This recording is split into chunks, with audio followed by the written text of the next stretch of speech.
Hello everyone, welcome to biology classes. तो आज के इस वीडियो में हम डिस्कस करेंगे अबाउट प्लांट किंगडम। स्पेसिफिकली हम इस वीडियो में डिस्कस करेंगे कि प्लांट किंगडम क्या है, प्लांट को क्लासीफाई करने के लिए कौन कौन से क्लासिफिकेशन सिस्टम यूज़ किए गए हैं, एंड हम यहाँ पे 3 डिवीजन को डिस्कस करेंगे, that is algae, pteridophytes and bryophytes को। So let us start. First of all, what do you mean by plants? आपके अकॉर्डिंग प्लांट्स की डेफिनेशन क्या है?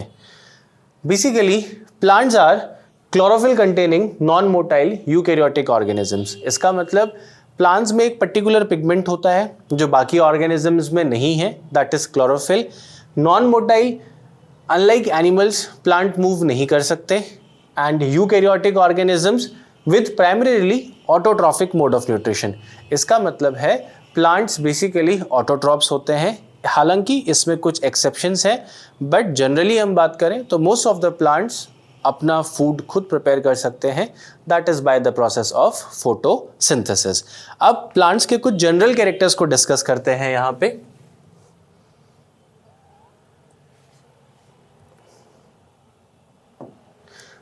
अगर हम बात करें तो प्लांट्स का सबसे पेक्युलर फीचर है कि they have a presence of cellulosic cell wall. इसका मतलब है कि प्लांट्स में सेल के चारों तरफ एक सीमेंट लाइक मटेरियल है, and this material here is made of a carbohydrate and that is known as cellulose. तो प्लांट में सबसे पहला फीचर है कि इनकी सेल वॉल किसकी बनी है? सेल्यूलोज की बनी है। दूसरा हम बात करते हैं non motile except some aquatic forms. अगर हम कुछ एल्गल फॉर्म्स को छोड़ दें, एल्गी को छोड़ दें, तो मोस्ट ऑफ द प्लांट्स जो हैं वो आपके नॉन मोटाइल हैं, मींस उनमें कहीं भी मोटाइल स्टेज विजिबल नहीं है। Third, reproduction is primarily sexual. इसका मतलब है most of the plants undergo sexual reproduction, हालांकि प्लांट्स में एसेक्सुअल और वेजिटेटिव प्रोपोगेशन भी देखा जाता है। And last, they have photosynthetic mode of nutrition, means इनमें कैसा न्यूट्रिशन है? They have photosynthetic mode of nutrition. And most important, जब हम प्लांट्स की बात करते हैं तो plants have got a pigment and that pigment is known as chlorophyll A. Specifically इस बात को ध्यान दीजिएगा कि जिस भी ऑर्गेनिज्म में क्लोरोफिल ए है वो प्लांट्स की कैटेगरी में इंक्लूड किया जाता है। So these were some of the general features. अब हम यहाँ पे प्लांट्स में कौन कौन से ऑर्गेनिजम्स को स्टडी करेंगे। So we have to study these different type of plants. Generally जब हम बात करते हैं तो सबसे पहला प्लांट जो हम डिस्कस करेंगे, जो सबसे पहला डिवीजन डिस्कस करेंगे, दैट इज एल्गी। उसके बाद थोड़ा complex form, that is bryophytes.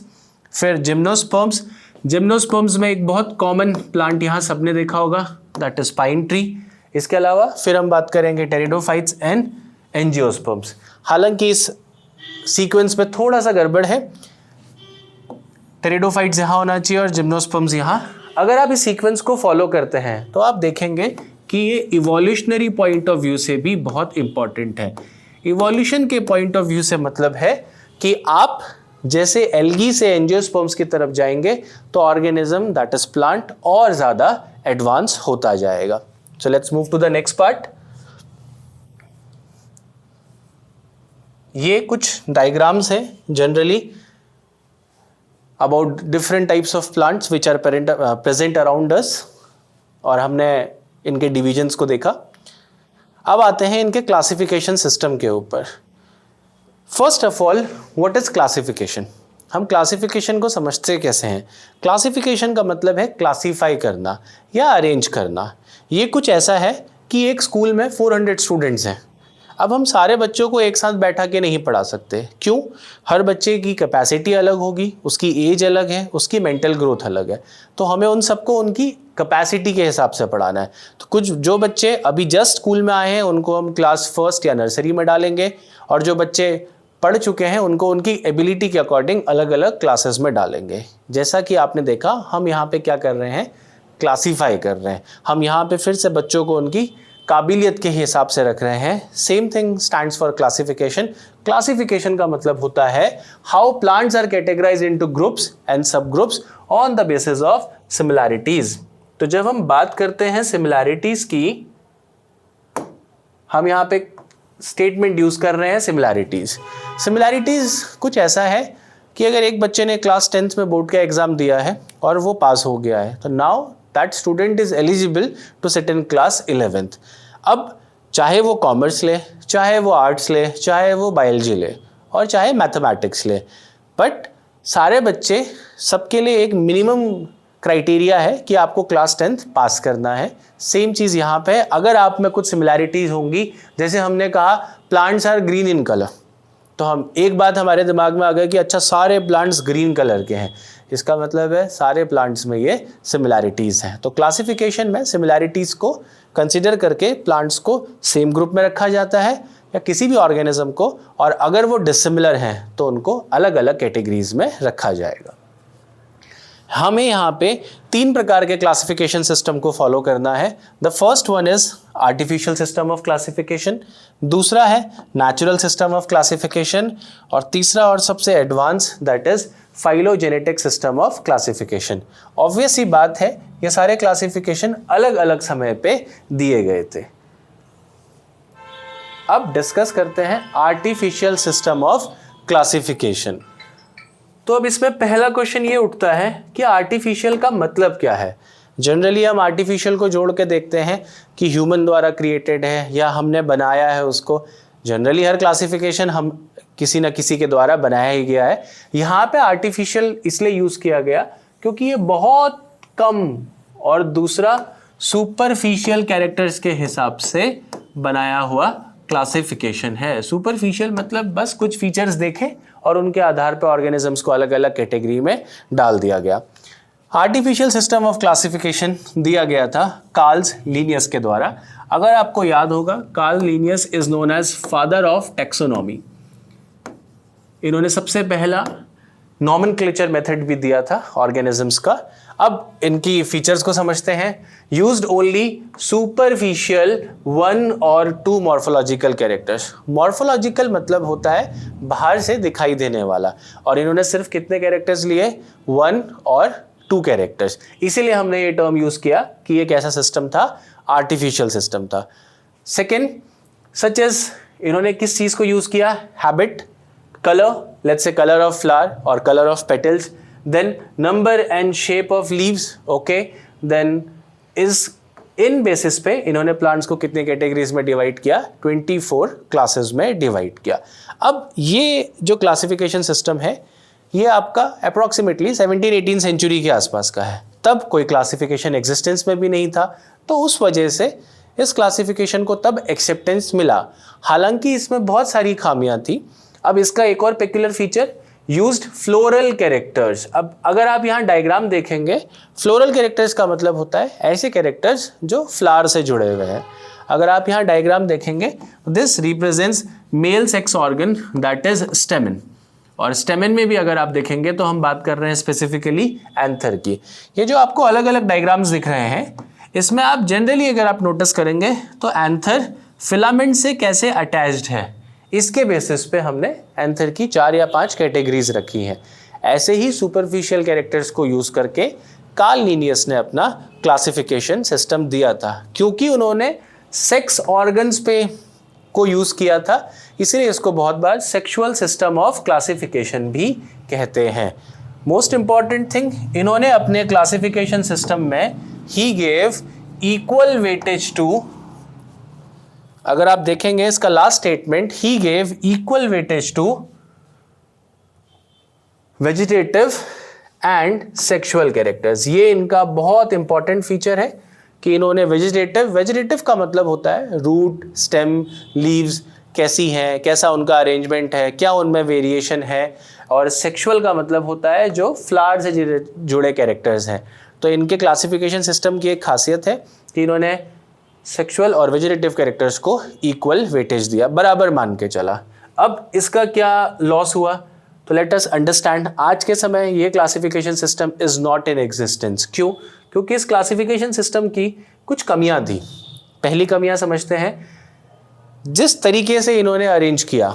Let's say अगर मैं एक स्कूल में ये डिसाइड करता हूँ या कोचिंग में डिसाइड करता हूँ कि जिन बच्चों की हाइट 5 फीट से ऊपर है या 5.5 फीट से ऊपर है, सबको 11th-12th के साथ बैठाया जाएगा, तो आप एक क्राइटेरिया लिया मैंने यहाँ पे हाइट, पर आप देखेंगे कि अगर मैं इस बेसिस पे सबको अलग अलग बैठा देता हूँ तो हो सकता है कोई बच्चा जो 8th क्लास में हो, 9th में हो, जिसकी हाइट बहुत जल्दी ग्रो कर रही है, वो अपनी वो गलत क्लास में बैठ गया है, वहाँ पे अगर वो पढ़ेगा भी तो उसको कुछ समझ नहीं आएगा।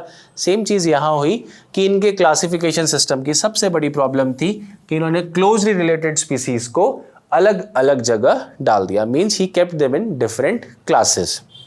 सेकेंड, अभी हमने डिस्कस किया था कि इन्होंने वेजिटेटिव और सेक्सुअल कैरेक्टर्स को इक्वल वेटेज दिया। इसकी अपनी एक लिमिटेशन थी। क्यों? Vegetative character are more easily affected by environment. Problem यह है, एक प्लांट इमेजिन कीजिए और वो हल्द्वानी में कहीं ग्रो कर रहा है। अब सपोज उस प्लांट को सॉइल में सफिशिएंट न्यूट्रिएंट नहीं मिलते हैं, तो जाहिर सी बात है प्लांट की ग्रोथ अच्छी नहीं होगी। अगर प्लांट की ग्रोथ अच्छी नहीं होगी, प्लांट सर्वाइव तो कर रहा है, बहुत रोबस्ट ग्रोथ नहीं होगी, बहुत हेल्दी नहीं दिखेगा। तो आपको कैसे पता प्लांट हेल्दी नहीं दिखेगा? आपको दिखेगा कि उसकी लीफ मुरझाई हुई है, उसमें प्लांट की ग्रोथ बहुत अच्छी नहीं है, प्लांट बहुत अच्छे से ग्रो नहीं कर पा रहा है, तो आप कहेंगे कि इसमें कुछ प्रॉब्लम है। ओके, यहाँ हम बात कर रहे हैं वेजिटेटिव कैरेक्टर की। अभी उसी प्लांट को वापस न्यूट्रिशन दीजिए, वो बहुत अच्छा ग्रो कर जाएगा। तो वेजिटेटिव कैरेक्टर जो है वो बहुत आसानी से इन्वायरमेंट के द्वारा इफेक्ट हो जाते हैं। इसका मतलब है कि आप ऐसे क्राइटेरिया को क्लासिफिकेशन के लिए यूज़ नहीं कर सकते जो बहुत इजीली चेंज हो जाए। ये इनका दूसरा लिमिटेशन था। तीसरा, ही do not considered overall morphology. जैसा कि हमने डिस्कस किया, इन्होंने सिर्फ 2 या 3 कैरेक्टर्स के आधार पे ही अपना पूरा क्लासिफिकेशन सिस्टम दे दिया। मॉर्फोलॉजी भी यूज़ करी, बट मॉर्फोलॉजी में भी बहुत वास्ट क्राइटेरिया यूज़ नहीं किए। तो ऑब्वियस सी बात है, समय के साथ ये क्लासिफिकेशन सिस्टम डिस्कार्ड कर दिया गया। Now let us move to the next classification system, and ये एशियाटिक कॉन्टिनेंट में सबसे ज़्यादा एक्सेप्टेड क्लासिफिकेशन सिस्टम है। इसको हम कहते हैं नेचुरल सिस्टम ऑफ क्लासिफिकेशन। अब हमने वहाँ आर्टिफिशियल यूज़ किया, यहाँ नेचुरल यूज़ क्यों कर रहे हैं? नेचुरल का मतलब है कि इसने बहुत vast number of morphological characters को यूज़ किया। इसका मतलब है इन्होंने अपनी कार्ल लिनियस की गलतियों को दोहराया नहीं और बहुत ज़्यादा क्राइटेरिया यूज़ किए क्लासिफिकेशन के लिए। ये classification system Bentham and Hooker के द्वारा दिया गया था। अब इसके कुछ सेलेंट फीचर्स जानते हैं। It was based on natural affinities of organism, मतलब ये ऑर्गेनिज्म की इंटर रिलेशनशिप को भी दिखाता था। दूसरा, यूज्ड मेनी मॉर्फोलॉजिकल कैरेक्टर्स। ये इसकी सबसे बड़ी यूएसपी थी कि इन्होंने बहुत ज़्यादा मॉर्फोलॉजिकल कैरेक्टर्स को यूज़ किया। थोड़ा सा इसको समझते हैं। यहाँ पे अगर आप देखेंगे तो हमने कुछ फीचर्स को मेंशन किया है। जैसे सबसे पहला फीचर है अल्ट्रा स्ट्रक्चर। जब हम बात करते हैं, आजकल हम फ़ोन की बात करते हैं कि फ़ोन में इतना अच्छा कैमरा आ गया है, S24 अल्ट्रा। अल्ट्रा मतलब जो बहुत जूम करके दिखा सकता है, उस कैमरे को अल्ट्रा कहते हैं। यहाँ पे अल्ट्रा का मतलब होता है detailed structure of the cell. समय के साथ माइक्रोस्कोप सबसे पहला रॉबर्ट हुक ने खुद बनाया, फिर ल्यूनहॉक ने डिस्कवर किया। आज हमारे पास बहुत ही एडवांस माइक्रोस्कोप है। इसका मतलब है हम सेल के बहुत छोटे से छोटा कंपोनेंट देख सकते हैं। तो अल्ट्रा स्ट्रक्चर का मतलब यही है कि आप सेलुलर स्ट्रक्चर को डिटेल में देखिए और उनको स्टडी कीजिए। अब 2 ऑर्गेनिजम्स जिनके सेलुलर स्ट्रक्चर में भी कोई सिमिलैरिटी है, तो वो क्राइटेरिया को भी इन्होंने क्लासिफिकेशन में यूज़ किया था।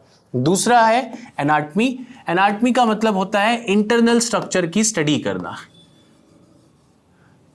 आपको प्लांट्स बाहर से दिख रहे हैं, आपको रूट, स्टेम और लीव्स दिखेंगे। एनाटमी का मतलब है लीव्स के अंदर कैसे सेल्स प्रेजेंट है, टिश्यूज का अरेंजमेंट कैसा है, स्टेम के अंदर सेल्स का अरेंजमेंट कैसा है और रूट्स के अंदर कैसा है। इंटरनल पार्ट्स की स्टडी को हम एनाटमी कहते हैं। तीसरा होता है phytochemistry. This is basically based on chemical composition of the cell. Cell के अंदर कोई पर्टिकुलर केमिकल पाया जाता है। जैसे हम बात करते हैं सौंफ की। सौंफ की अपनी एक खुशबू है। ओके, ऐसे ही हम बात करते हैं, बहुत सारे प्लांट्स हैं जो एसेंस देते हैं, जो मेडिसिनल प्लांट्स हैं या एसेंशियल ऑयल वाले प्लांट्स हैं। मतलब आप सिनामन देखोगे, हमारे यहाँ लेमन ग्रास, उसको लोग चाय बनाने में यूज़ करते हैं। क्यों? क्योंकि उसका एक खुद का अपना एक पर्टिकुलर स्मेल है। ये जो केमिकल्स हैं which are extracted from the compounds, हम चाय पत्ती की बात कर लें, टी लीव्स, उनमें अपना एक केमिकल कंपोजिशन है। इसको भी इन्होंने क्राइटेरिया के तौर पे यूज़ किया।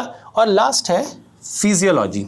फिजियोलॉजी का मतलब होता है किसी ऑर्गेनिज्म के अंदर कोई रिएक्शन किस तरीके से हो रही है, क्या पाथवे फॉलो कर रही है, that comes under the part of physiology. इसी को समझने के लिए हम यहाँ पे देखेंगे दिस रिप्रेजेंट्स, ओके, यहाँ पे एक दो फील्ड्स और हैं जो मेंशन नहीं हुए हैं। One such field is, okay, I have left this, embryology. Embryology का मतलब होता है कि किसी ऑर्गेनिज्म में सेक्सुअल रिप्रोडक्शन कैसे हो रहा है, एम्ब्रियो का फॉर्मेशन कैसा है, एडल्ट कैसे फॉर्म हो रहा है।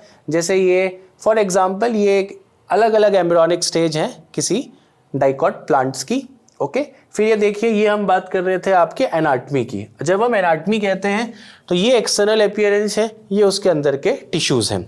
फिर हम आगे बढ़ते हैं, ये मैं बात कर रहा था फाइटोकेमिस्ट्री की। तो फाइटोकेमिस्ट्री जब हम बात करते हैं तो बेसिकली इसके अंदर हम ये डिस्कस करते हैं कि अच्छा किस प्लांट में कौन सा केमिकल है, वो हमारे लिए कैसे यूज़फुल है। हालांकि क्लासिफिकेशन में हमारे लिए यूज़फुल नहीं देखा जाता, क्लासिफिकेशन में ये देखा जाता है कि अच्छा ऐसे प्लांट्स हैं जिनमें से सेम सिमिलर टाइप के केमिकल्स रिलीज हो रहे हैं, तो ये उनके कहीं ना कहीं इन्वायरमेंट से रिलेटेड है, कहीं ना कहीं इस बात से रिलेटेड है कि उनका ओरिजिन सेम हो सकता है, इसलिए वो सिमिलैरिटीज के बेसिस पे साथ रखे जा सकते हैं। And this one is last, ultra structure. अगर आप देखेंगे तो ये अल्ट्रा स्ट्रक्चर ऑफ सेल है। अगर आपको यहाँ पे if this thing is visible तो आप नोटिस करिए यहाँ पे लिखा है RER, लेट्स से यहाँ लिखा है MI, तो this MI stands for mitochondria. तो आप देखिए एक सेल के अंदर ही कितना डिटेल स्ट्रक्चर दिखा है। यहाँ पे अगर आप नोटिस करेंगे तो यहाँ पे मेंशन है RER। इसका मतलब है कि आप सेल को बहुत ही डिटेल्ड फॉर्म में देख रहे हैं। आगे बढ़ते हैं, अब यहाँ पे एक दो बातें और समझते हैं कि इस क्लासिफिकेशन का इतना एक्सेप्टेंस क्यों है। ये क्लासिफिकेशन सबसे ज़्यादा एक्सेप्टेड क्लासिफिकेशंस में से एक माना जाता है जिसमें बहुत कम कमियां देखी गई। इसके लिए दो important feature, first used many morphological characters, आपने देखा कि हमने कितने ज़्यादा क्राइटेरिया में बात करी। दूसरा, इन्होंने ऐसे कैरेक्टर्स लिए जो ज़्यादा स्टेबल थे, used those characters which were more stable. ये कहना गलत नहीं होगा कि इन्होंने सेक्सुअल कैरेक्टर्स को ज़्यादा वेटेज दिया ओवर वेजिटेटिव कैरेक्टर। इसका मतलब है कि सेक्सुअल कैरेक्टर्स ज़्यादा स्टेबल होते हैं ओवर वेजिटेटिव कैरेक्टर, तो इन्होंने सेक्सुअल को ज़्यादा कंसिडरेशन में लिया। फिर समय के साथ और क्लासिफिकेशन सिस्टम आया और डिस्कस करते हैं अगला classification system, that is known as phylogenetic classification system. Phylogenetic classification system, यहाँ एक टर्म है दैट इज फाइलोजेनी, इसको समझते हैं। फाइलोजेनेटिक का मतलब होता है एंसेस्ट्रल रिलेशनशिप या इवोल्यूशन, इवोल्यूशनरी रिलेशनशिप। देखो हम जनरली बहुत बार बात करते हैं कि हमारी रूट्स कहाँ से है। जैसे हमेशा कहा जाता है कि अपनी रूट्स को मत भूलो, अपने कल्चर को मत भूलो। सेम चीज़ यहाँ पे है कि जब आप किसी ऑर्गेनिज्म का इवोल्यूशन देखते हैं कि हज़ारों लाखों साल में ये ऑर्गेनिज्म डेवलप कैसे हुआ है, क्या इसका जो डेवलपमेंट प्रोसेस है किसी दूसरे ऑर्गेनिज्म से सेम है, तो ये सब आता है आपके फाइलोजेनेटिक सिस्टम ऑफ क्लासिफिकेशन में। तो देखिए it is based on ancestral relationship कि ऑर्गेनिजम्स का इतिहास क्या है। अब जब हम बात करते हैं इस इतिहास की तो ये जो हिस्ट्री है ये लाखों साल की है, it is of billion years, okay, कि कितना इनके बीच में जैसे इनका डेवलपमेंट हुआ, इनमें कोई सिमिलैरिटीज़ तो नहीं है। जैसे अगर आज हम बात करें तो हम कहते हैं सारे प्लांट्स एक दूसरे से सिमिलर हैं। अब अगर हम बात करते हैं फंजाई और प्लांट्स की तो उनमें बहुत हद तक बहुत डिसिमिलैरिटीज़ हैं, बट कुछ सिमिलैरिटीज़ भी हैं। फंजाई भी मूव नहीं कर सकते, फंजाई में पिगमेंट नहीं है, ओके, सॉरी, कुछ सिमिलैरिटीज़ भी हैं। फंजाई में ऑल्दो पिगमेंट नहीं है बट वो नॉन मोटाइल हैं प्लांट्स की तरह, फंजाई में भी सेल वॉल है। तो इसका मतलब कहीं ना कहीं पास्ट में इनके बीच में कोई तो रिलेशनशिप रही होगी, यही होती है आपकी एंसेस्ट्रल रिलेशनशिप। दूसरा है, ये इस बात पे बेस्ड है कि जो ऑर्गेनिजम्स एक दूसरे से रिलेटेड हैं, जाहिर सी बात है उनका कॉमन ओरिजिन है, कहीं ना कहीं वो एक दूसरे से जुड़े हुए हैं। पास्ट में उनके कॉमन ओरिजिन का मतलब है कि उनका एंसेस्टर किसी पॉइंट ऑफ टाइम में सेम है। तीसरा, ये हम डिस्कस कर चुके हैं, इवोल्यूशनरी रिलेशनशिप, इसलिए इसको हम फाइलोजेनी कहते हैं। ये दिया गया था एंगलर और प्रेंटल के द्वारा। ओके, ये दोनों यूएस बेस्ड साइंटिस्ट हैं, इनके द्वारा दिया गया है और आज तक का सबसे एडवांस जो सिस्टम ऑफ क्लासिफिकेशन है that is phylogenetic system of classification, क्योंकि इसने बहुत हद तक बात करी है इवोल्यूशन की। हाउएवर हर क्लासिफिकेशन सिस्टम के अपने कुछ लिमिटेशंस हैं, मींस हम नहीं कह सकते कि एक पर्टिकुलर क्लासिफिकेशन सिस्टम बहुत बेस्ट है। इसीलिए हम बात करते हैं कुछ और अप्रोचेस की कि इन साइंटिस्टों के बाद भी कुछ ऐसी अप्रोचेस डेवलप हुई जिसके बेसिस पे आज हम क्लासिफिकेशन यूज करते हैं। मतलब आज के प्रेजेंट सिनेरियो में क्लासिफिकेशन और एडवांस है। जैसे हम बात करते हैं phenetic system of classification, phenetic system of classification, ये भी एक नया क्लासिफिकेशन का तरीका है। Phenetic comes from the term phenotype, phenotype again comes from the term morphology. इसका मतलब है कि मॉर्फोलॉजिकल बेसिस पे आप उनका क्लासिफिकेशन कर रहे हैं। अब इसमें कुछ मॉडर्न अप्रोचेस यूज की जाती हैं। जैसे अगर आप देखेंगे तो यहाँ पे पहला टर्म है न्यूमेरिकल टेक्सोनॉमी। इसको बहुत सिंपल सेंस में समझते हैं। लेट्स से मैंने कुछ स्टूडेंट्स लिए और मैंने उनकी लिस्ट बना ली। लिस्ट मतलब मैंने बच्चों से पूछा कि आपका फेवरेट सब्जेक्ट क्या है, आपका फेवरेट फूड क्या है, आपको कहाँ घूमना पसंद है। ऐसे करके मैंने उनकी सारे फेवरेट चीज़ों की एक लिस्ट बना ली और ये मैंने पूरी क्लास के बच्चों के साथ कर लिया। अब मैं यहाँ पे क्या कर रहा हूँ, दो बच्चों को कंपेयर कर रहा हूँ या मैंने एक टेबल बना दिया। लेट्स से मैंने यहाँ पे एक टेबल बना दिया, ये है student A, student B, student C, student D, student E. अब मैंने एक हॉबी बोली, लेट्स से मैंने कहा फेवरेट फूड, तो किसी बच्चे ने कहा, मैंने एक कैटेगरी रख दी कि चाइनीज़ फूड। तो अब मैं यहाँ देख रहा हूँ कि कितने बच्चों को चाइनीज़ फूड पसंद है। लेट्स से ए को पसंद है, सी को पसंद है, ई को पसंद है और इनको नहीं पसंद है। तो अगर आप देखेंगे तो यहाँ पे आपको एक सिमिलैरिटी मिल गई है ए, सी और ई के बीच में, कि इनमें एक सिमिलैरिटी है कि इनको चाइनीज़ फूड पसंद है। ऐसे ही हम बहुत सारे क्राइटेरिया की लिस्ट बनाते हैं और इन लिस्ट को कंप्यूटर्स में फीड कर दिया और ऑर्गेनिजम्स को, प्लांट्स को कंपेयर करते हैं। That's why numerical taxonomy. हम यहाँ पे न्यूमेरिकल या स्टैटिस्टिकल मेथड यूज करते हैं to check similarity and dissimilarity. हर कैरेक्टर को इक्वल इंपॉर्टेंस है, ये इसकी सबसे खास बात। कंपैरिजन कंप्यूटर और कोड्स के थ्रू किया जाता है। जैसे यहाँ देखिए प्लस फॉर सिमिलैरिटी, जैसे मैंने यहाँ टिक मारा, टिक की जगह आप प्लस लिख दीजिए। माइनस फॉर डिसिमिलैरिटी, यहाँ क्रॉस की जगह माइनस बना दीजिए। और जीरो मतलब नो डेटा अवेलेबल। बहुत सारे ऐसे फीचर्स होते हैं जो किसी पर्टिकुलर प्लांट में है, किसी और में नहीं है। या ऐसा कहिए कि एक बच्चे की बहुत ही यूनिक हॉबी है जो उस क्लास में बाकी बच्चों की नहीं है, तो बाकियों के लिए हम उसमें लिख देंगे जीरो, क्योंकि वो उसके लिए डेटा अवेलेबल नहीं है। ओके।